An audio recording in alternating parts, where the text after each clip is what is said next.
David Byrne's critically acclaimed Broadway show has since been turned into a Spike Lee directed film that's coming to HBO this October. We sat down with a few of the stars to talk about what fans can expect. The Grammy Awards is just days away, but serious accusations from the Academy's recently suspended CEO are casting a shadow over music's biggest night. My initial reaction was literally me snapping and being like, yes!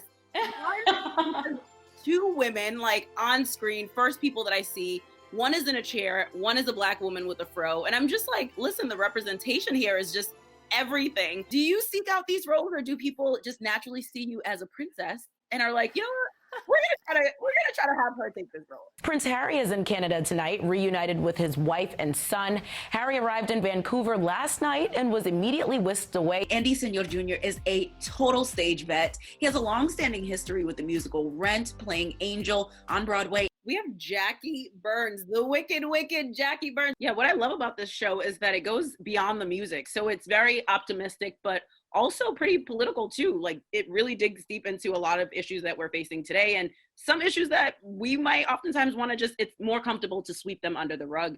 Do you guys feel like this is a production that kind of forces people to come head on with those things and maybe take action? You guys did well in London, and now you're coming to the Darryl Roth Theater this fall in New York during COVID-19. Yeah. It's incredible. You guys are like leading the way as far as reopening up theater in the midst of a pandemic. What does that feel like? It almost feels like an onion, like you're peeling back the layers. And eventually towards the end, I just was able to see how connected the entire room of people were. And I imagine so many of them were probably strangers. Was that intentional?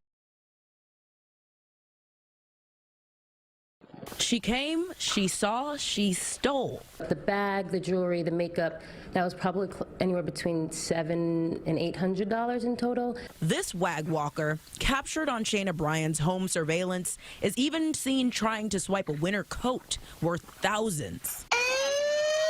All that in full view of the dogs she was supposed to be walking, and by their owner, who watched remotely. I immediately sounded the alarm because I was watching it live on my video camera. As Bryan walks me through her home and retraces the thief's steps, she says she notified police and tried 3 times to contact WAG. It took 5 days and basically a Facebook post going viral before they would respond. I thought that they would make something like this a top priority. We spoke to WAG representatives who said they have a vetting process for their walkers that includes a criminal background check, social security number trace, and a facial recognition check. It's not going to show in your background check if you've never done it before.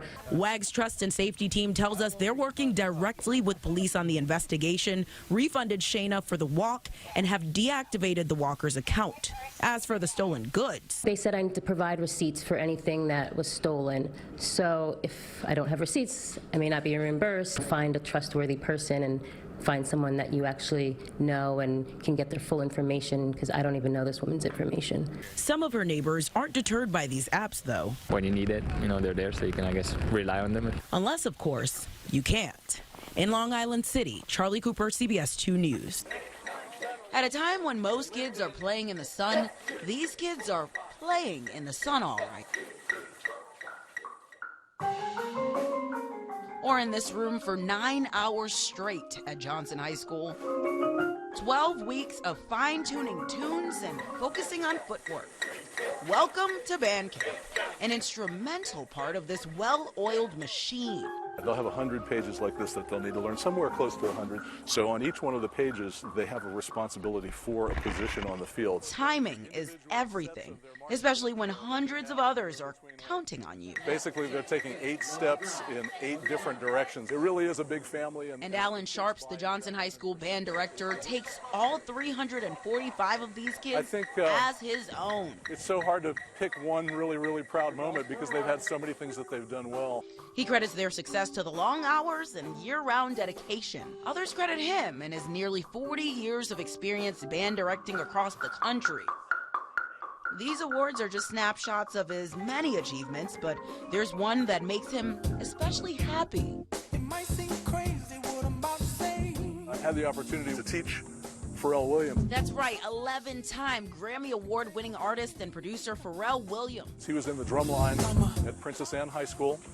And Pharrell was a great student. I got a call several years ago from his mom saying that Pharrell was coming back home. He was coming back home to Princess Anne High School and performing. He walked in to address the audience, and he saw me immediately, and it was like old home week. Even today, Pharrell credits much of his discipline and success to that band program Mr. Sharps directed, and that's really the point here. Learning from this band family, Sharps says, and taking away valuable life lessons. They've become acclimated to the hard work that they need to have, and it sets them up for doing great work in the classroom also. Charlie Cooper, KENS 5, Eyewitness News.